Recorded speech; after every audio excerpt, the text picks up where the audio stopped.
Let's talk more with University of North Carolina Professor of History and International Affairs, Klaus Larres, who joins us now live from Chapel Hill in North Carolina. Thank you very much, Professor, for joining us here on TRT World. Tell me, what do you make of the alleged fall of Mariupol to the Russians? How significant of a development is it, if it's true?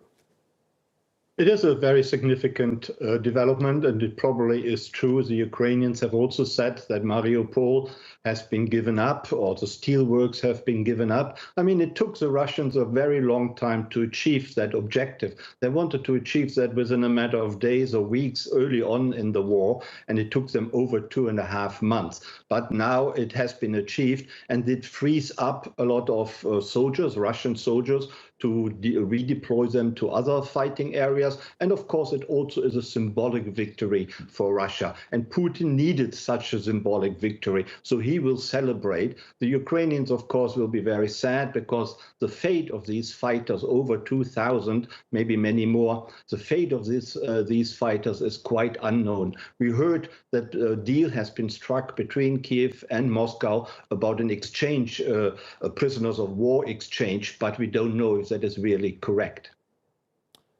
But Professor, I mean, the question here is, when does the fighting stop? What could possibly bring this seemingly never-ending war to an end? How many more cities would have to fall to Russia before President Putin decides to put this so-called special military operation in Ukraine to an end?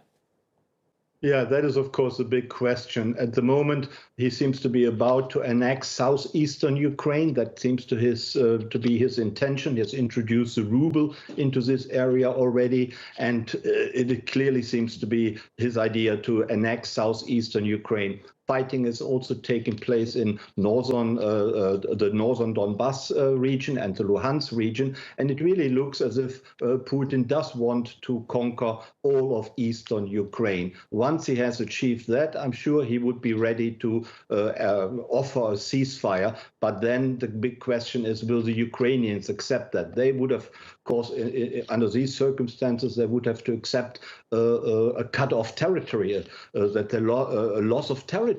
And that would be a terrible development for them and also for the Western allies, because it would essentially mean that Russia has at least obtained a partial victory, which seems to be quite unacceptable to the Ukrainians. So unfortunately, I would say that the war will not come to an end anytime soon, but we need clearly more mediation efforts by, for example, the Turkish president, but also by other leaders who have in the past tried to mediate to bring the war to an end, but unfortunately so far unsuccessfully.